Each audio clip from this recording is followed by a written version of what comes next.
Hey everyone, so I've been getting a ton of questions about the potential use of molecular hydrogen for the COVID-19.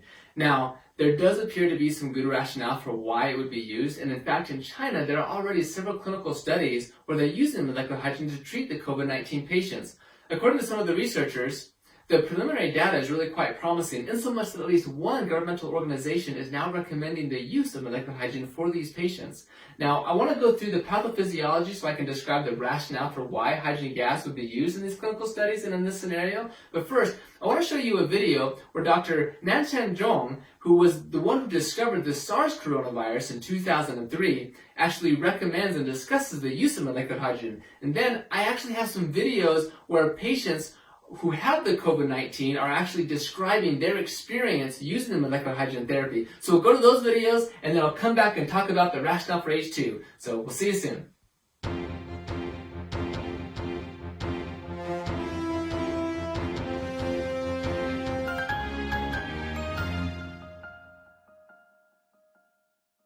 We just finished some of the data from 3 hospitals.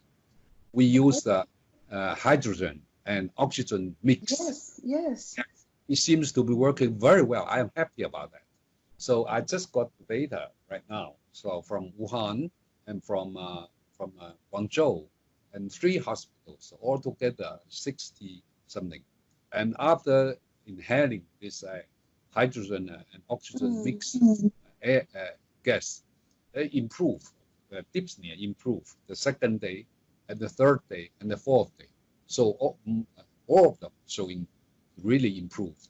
I suppose because of at least resist to reduce the airway resist, the gas resist, airway resistance. So much easier to go into the alveoli to improve the oxygenation. I think that's a good way. 你刚才吸了有什么感觉？就是洗了之后来了之后这么多天，这个胸前呐没有改善，就真的用了这之后啊，这个胸前都改善了，是吗？不痛了，不痛了，不痛了，一点都不痛了，太好了，谢谢你啊，万清华教授啊，这里今天这第一回好爽啊，这个位置。阿姨，你用了那个氢氧机，感觉怎么样啊？感觉很舒服，很舒服，是不是？没有什么不好的感觉。有没有说觉得胸口就是吸了之后感觉很顺畅啊，或者是吸气的时候觉得就是很顺一点感觉？对，原来一深呼吸呢，就会咳嗽，但是用了这个以后呢，咳嗽啊，基本上没有了，而且深呼吸的时候都不会咳嗽。好，你用这个机感觉怎么样？用这个机感觉还可以。有没有说觉得好像吸气会更舒服啊，更顺畅，就是更顺畅一点，是不是？对。特别是第一次用的时候。什么感觉？感觉就是像气道打开了一样。这种感觉。对，以前不敢做这个深呼吸。用了它以后可以深呼吸。好的。你感觉吸了这个机之后感觉怎么样啊？吸了半天就感觉胸口就不痛了。不痛了。就没有那么痛，然后现在都不痛了。现在不痛了。那就以前生活的比较痛。之前是胸闷，跟前面这里跟后背都有点痛，然后吸了这个吸气以后就半天以后就感觉就舒服很多，就没有痛。好，谢谢啊。So I hope you enjoyed those videos. It really is quite fascinating. I'm excited to see what the clinical studies show. Like I said, some of them should be published here quite soon. So let's go into this COVID-19 and figure out exactly what's going on. So the COVID-19 is the disease that is caused by the SARS coronavirus.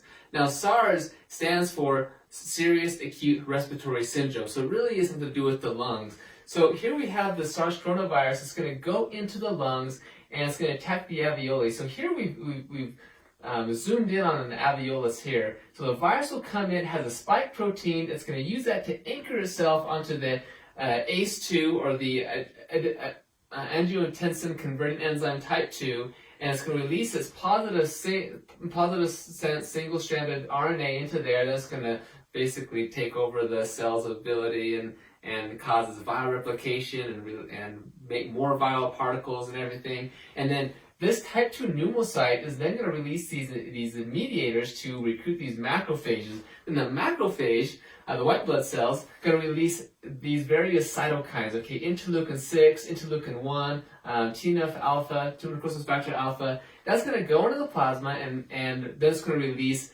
neutrophils. Now it's going to increase some of the vasodilation permeability so that neutrophils are going to now go into there. It's going to start creating a reactive oxygen species, and the reactive oxygen species are very damaging oxidative molecules that are going to, kill the viruses. Well, the virus is already dead, but, kill everything, inhibit viral replication, and do exactly what we want them to do. So that's a very important part of all of this.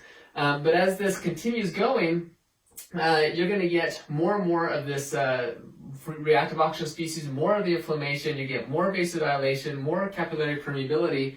But because you actually are destroying your type 2 pneumocyte, well, the type 2 pneumocyte is what's important to make surfactant. If you don't have surfactant, your lungs aren't going to work correctly. So you don't have the reduced surface tension, so you have a decreased concentration. Plus, with the permeability, all the plasma is releasing out into the alveolus, and so now you have a collapsed alveolus. So, of course, if you have a collapsed alveolus, you're going to have very difficult for gas exchange. You're going to have to work really hard to breathe. So you're going to have a very difficult time breathing with that problem. When this, because of all the reactive oxygen species, you're damaging the actual cell. So the whole entire alveolus will end up dying. And now you're going to try to be coughing that up, so you have a productive cough. So people are going to present with a cough and everything. Plus, with the interleukin 6, interleukin 1, these are going to go to the hypothalamus. That's going to control the body temperature. It's going to say, hey, let's increase the body temperature. That's going to cause a fever, so now people are going to have a fever. So all this is going to continue getting more and more inflammation. You get this systemic inflammation, so more vasodilation, and that's going to cause lower blood pressure, hypotension. So you're just going to feel weak and fatigue and everything, right? So you have this hypotension. Well, that's also going to cause low blood perfusion.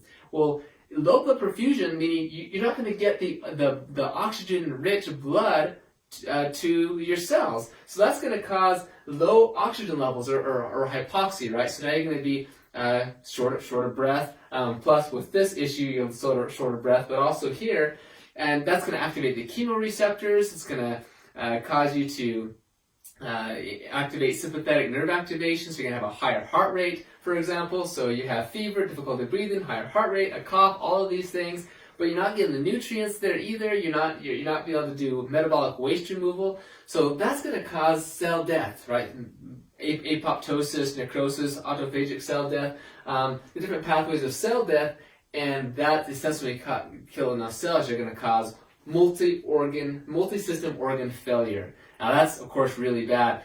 Like for the lungs, like this is what we're talking about right here. Also in the kidneys, you're not getting the right blood circulation and everything, so your kidneys start having problems. You have higher blood urea nitrogen levels. Your liver is also being damaged. You have ALT, AST, all these different tissue damage that's occurring on. And as this continues, you can get ours, the acute respiratory distress syndrome. Now, most people who die of, say, COVID-19 or other SARS-like viruses, they die because of the acute respiratory distress syndrome. Again, it's a disease of the lungs, and that, of course, all this leads to death. So we need to stop this, right? That's the whole goal, is what can we do to stop this? And of course, the idea is, okay, how do we inhibit viral replication? How do we inhibit all this stuff? How do we get our immune system going? Well, notice that a lot of the damage is occurring here from the reactive oxygen species and this inflammation that leads to systemic inflammation.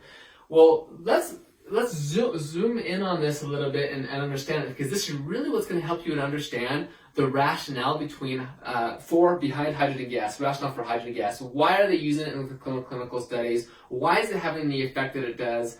It helps to explain all of this. Okay, so first, reactive oxygen species. Again, these are very oxidizing molecules. Well, actually, superoxide is reductive, but the point is they cause a lot of oxidative damage, okay? You cut your apple in half and it turns brown, that's oxidation, that's damage, it's rusting. And that same thing happens to your cells. It causes lipid peroxidation, DNA damage, all of these things. So we don't want to have an excessive amount of that. But these are also important. These neutrophils, they produce these reactive oxygen species. They express these NOx enzymes, or NADPH oxidase enzymes. And it takes oxygen, normal oxygen, and converts it to the radical superoxide. The mitochondria, electron transport chain, also produces as a source for superoxide production. This is actually very important. Superoxide is what is, again, killing the pathogens, killing all the bad stuff, and helping you. So you really want superoxide. You just don't want too much of it. It's got to be regulated, right? Also nitric oxide. Well, nitric oxide is very critical. It's a vasodilator. Of course, that's really good. But you don't want too much of that, because that's going to cause, misdistribution of blood flow and whole sorts of problems. So we need to have that regulated as well. But nitric oxide it can inhibit viral replication. It's extremely important for the immune system. But again, you don't want too much of it. You want to keep that regulated. Well, when you have this cycle going on, these are just getting higher and higher and higher and higher. And now you're just causing all sorts of necrosis and cell damage. You're inducing apoptosis, right? That's the cell death we talked about. Well, also when these get high, they react instantaneously to form none other but peroxynitrite. Peroxynitrite is literally like the most oxidizing, damaging molecule that there is. It is pernicious. It is terrible. It is a bad molecule. And not only that's a bad one, but then there's also the hydroxyl radical. The hydroxyl radical is actually the most cytotoxic reactive oxygen species. It's just bad. Both of these guys are just bad. That's why they're in the red color, because red means bad in this case. So when these get high levels, they form peroxynitrite. Peroxynitrite can form the hydroxyl radical. Superoxide can also form the hydroxyl radical through a process called the Fenton reaction. Like there's iron and different things. It can cause this to catalyze. So I just want to point out that these guys right here, they do us no good. We do not want them. They cause cell death and everything. These guys, on the other hand, they're important for our immune system, for our function, everything. So we actually like them. We need them to be regulated, okay? Well, these enzymes are very critical to regulate these, and they get hyperactivated by the immune inflammatory response we'll talk about over here. So, but typically, let's talk about superoxide, for example. The body regulates this because superoxide normally is just, once it's done its magic, once it's done what it needs to do, it's quickly converted by superoxide dismutase, the body's antioxidant enzyme. It's converted by hydrogen peroxide. That's converted to water and oxygen by, say, catalase or glutathione peroxidase. It's no problem. The body can take care of this. These are our body's natural antioxidants, and they are regulated by what's called this NRF2 keep 1 system. Okay, so here we have like a cell, and here's the nucleus. Okay, look, here's your mitochondria. Okay, but what can happen is that NRF2 keep 1 is a transcription factor that when it gets activated, check this out. When NRF2 keep 1 gets activated, it goes into the nucleus and binds to the ARE, the antioxidant response element, or ERE, the electrified response element. But here it binds and induces the translation, transcription, production of the body's natural antioxidants, like your glutathione, your catalase, your superoxide dismutase, your glutathione peroxidase. In fact, NRF2 regulates over 200 different cytoprotective proteins and enzymes. Okay, this is the phase 2 enzymes, detoxification and antioxidation. It's all right here with the NRF2 keep 1 system. Well, when you have an attack like this, all your superoxide dismutase, your catalase, all this stuff that's going to control everything is like totally depleted. It gets gone, and that's why you're getting it gets gone. That's funny. You get such a depletion going on here that you're quickly going to have necrosis and apoptosis, cell death, and everything. So that's why NRF2 is so important. Well, look what happens here. So now let's talk about hydrogen a little bit. Molecular hydrogen actually has the ability to activate the NRF2 keep 1 pathway. And when it can activate the NRF2 keep 1 pathway, it's going to help to replenish and maintain that redox homeostasis of your glutathione, your superoxide dismutase, your catalase, like I said, over 200 cytoprotective proteins and enzymes. And as it does that, it's going to help to maintain this whole thing. Okay? So that's one critical aspect. Another critical aspect is hydrogen can also regulate this area over here. It can actually regulate the NADPH oxidase system. It can actually down-regulate this, so you actually get less superoxide production. If it's too much, for example, it can help bring that down.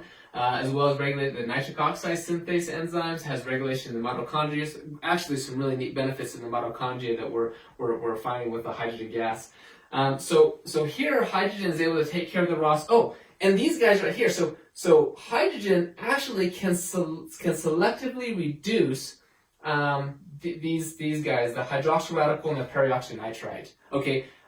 Now consider, see, other antioxidants, say vitamin C or vitamin E or whichever ones we're talking about, there are some potential problems because in some ways, just based on reaction kinetics or stoichiometry or different things, not stoichiometry, but those things can react indiscriminately with things like superoxide or nitric oxide. Okay, hydrogen gas can actually not react with nitric oxide or superoxide. The only things it can react with are these very dangerous and very damaging oxidants, hydroxyl radical and peroxynitrite. It can't react here, but it can selectively reduce these guys. It can increase NRF2 activation to increase your body's natural antioxidants, and it can regulate the enzymes, the very enzymes that are producing these. So it's a very good regulatory system of what hydrogen gas can do, okay? And consider it is a smallest molecule, smaller than oxygen, so it's able to diffuse into the cell, into the nucleus, into wherever, very easily where it can have these regulations, okay? Okay, so now let's go to the inflammation, okay? During this process, we get what's called the cytokine storm. That's when we have just this huge upregulation of all these cytokines, and we have tons of problems going on here, okay? So, for example, interleukin-6, interleukin-4, tumor necrosis factor alpha. Well, these are regulated by other transcription factors like NF-kappa B, NFAT, STAT1, or STAT3. These transcription factors regulate and increase the production of all of these. Well, guess what activates these? Reactive oxygen species, okay? Well, reactive oxygen species activate these guys, and guess what these guys can produce? Well, if you guess reactive oxygen species, you go to the head of the class. Because that's right. All of this is this whole cycle. And you can see it's a vicious cycle. It just keeps on getting worse and worse and worse until you get more cell death, which results in multi-system organ failure, which results in, well, eventually death. If we don't stop this, we have to stop this cycle. So, hydrogen gas over here, we've actually demonstrated that hydrogen has an inhibitory role or a regulatory role in regulating these guys, which are going to regulate the actual inflammatory cytokines. So we've actually done several studies showing, we and as well as many other colleagues and researchers, and many papers have demonstrated that hydrogen has a great anti-inflammatory effects, decreasing interleukin-6. Okay, that's a very potent pro-inflammatory cytokine. So hydrogen can regulate NF-κB, NFAT. It's going to decrease these cytokines. And we're seeing in the research that hydrogen can therefore decrease, for example, lipopolysaccharide-induced hypotension, decreasing some of these other symptomology here because it's decreasing this inflammation, it's decreasing the oxidative damage, the oxidative stress that's going on. So, so to sum it all up together, this is how the virus progresses, leading to reactive oxygen species and inflammation. That's going to cause all the way to cell death, multi-system organ failure, and eventually, potentially death, right? And hydrogen gas, being a very simple, small molecule, we're showing it can help to regulate the redox status of the cell by selectively reducing the very bad guys, help to regulate and improve the NRF2 keep 1 pathway to maintain our body's redox homeostasis, and also has regulatory effects with the inflammation to lower chronic, harmful systemic inflammation. And it's by regulating everything and not just decreasing it or inhibiting it or something, because that's not what we want to do. We need all of these things. This is our immune system. We don't want to just get rid of it. Yes, it is what is killing us, but it is also very important that we have so that we can get better. So that is kind of that is the idea between hydrogen gas and its rationale for COVID-19. So anyway, I hope this made sense. I hope you're able to learn something from this. And we'll, like I said, check out the literature. We'll post the clinical trials, when they get done. And thank you very much.